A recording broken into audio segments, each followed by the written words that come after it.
not so daft Minecraft, where I've been goofing around with this village, and it's not exactly what I want. The new villager dynamics are weird. Providing them with workbenches for each of their professions in order to populate the village is kind of weird. We built the farm over there. I have a rail line that runs down to my spawner, and I've been bringing cured zombies up, cured villagers, and I had a good passel of them, and then we had the update, and they all disappeared except for a few up here. So I brought more up, and for some reason they abandoned the farm structure, which we'll take a look at in a minute. I'm going to be taking a break from videos and Minecraft in general because the need to focus on some home improvement stuff we've got going here at the house. But let's get caught up on where we are with the villagers, a couple of things I've noticed, and yeah, that'll be that for this video. So we added these structures to the center of the keep to get villagers over here, and it worked. They do kind of seem to keep their own schedule, and they come and go. These villagers, like this guy here that you can't trade with, you'll notice no trade window. It took me a while to figure it out, and it turns out that he's unemployed. You have to provide him with one of these work boxes. The barrel is for fishermen. The cauldron is for leather workers. That guy?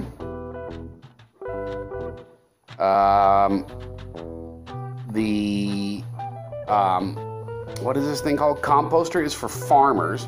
I built a subterranean farm.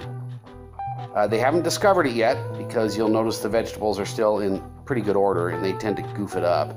So I've put the composters around a lot. I'm hoping to get, there you have a butcher. I'm hoping to get a farmer over here. This is a cartography table. For some reason, I don't know what it is. When you put these things down on the ground, I'll pop that for a second. When you put these on the ground, they'll often, if there's a villager nearby who hasn't taken a profession, they'll give off these little green sparks. But I'm not getting that. I don't exactly know what's going on there. I have unemployed villagers. As you see, this guy right here is unemployed. So that should sparkle, and then I've seen them just literally become the new employee. The only thing I can imagine is maybe I've got too many cartographers kicking around. I don't know what it is. So we've done that. We've put in plenty of small houses and blocks for professions.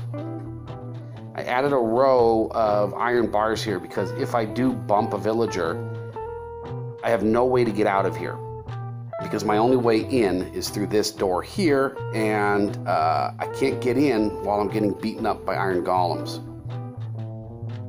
So I've put some random farms down. That helps them breed. You know, plenty of random blocks between barrels, and this here is a blast furnace. I don't exactly know if somebody needs that, but whatever. We've got looms.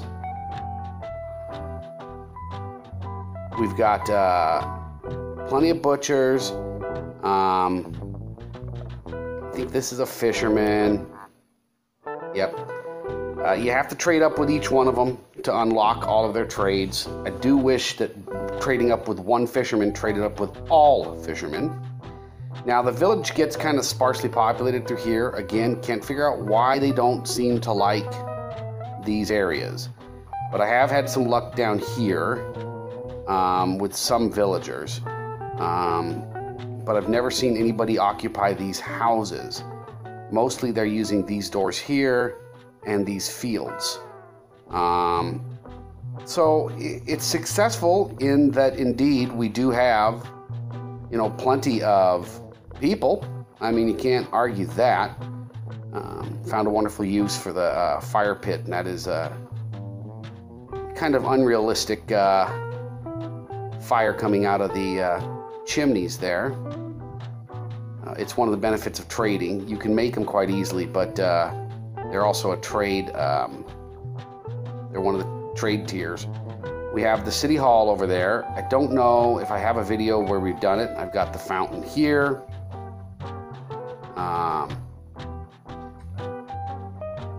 The cats, of course, are everywhere. So I've put a few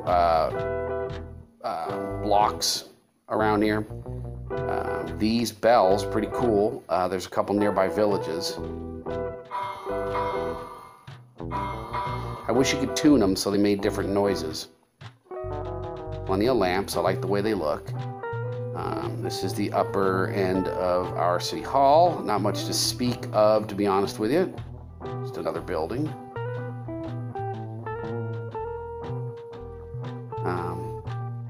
Villagers do use it, as you can see.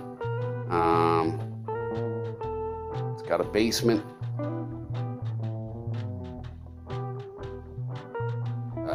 No beds down here. Making beds is one of the chores of the new villager dynamics. You must kind of constantly be arranging to craft new beds. The lower end of the village down here has some people, and again, they come and they go. Here they are sleeping. Cat's been left outside.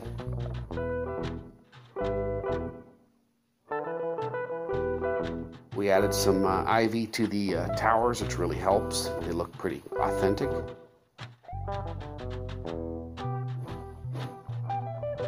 My advice to you, add the ivy at the top because it does hang down. The only way to acquire it is with the snips, so I clip it off where it overhangs things, and I also remove it from lower sections because cows and villagers, when they walk up against it, will just start climbing. Then they get stuck. So I take it off the very bottom, and then that allows me to use it elsewhere. Though, to be honest with you, collecting it endlessly is kind of a pain in the butt too. We got our barn, we got our fields, which I put gates around and a block to represent the interior. But right now, no farmers down here. We got a fire pit we can stand around. I had one like metal maker or metal guy, whatever. Silo.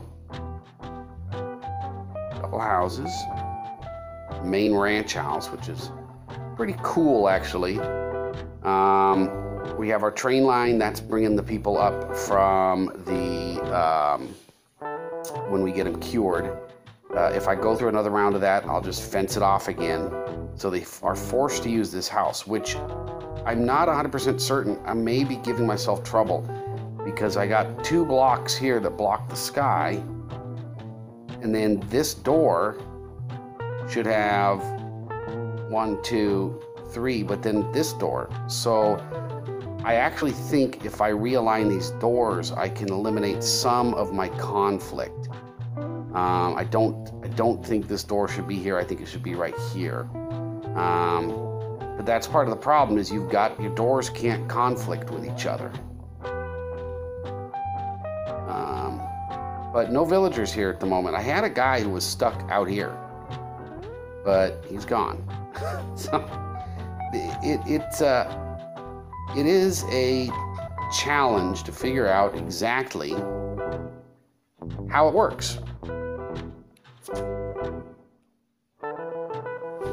So my plan for the rest of the series is to go ahead and see if we can work out a little bit more of the villager dynamic, get the lower village populated and the farm populated.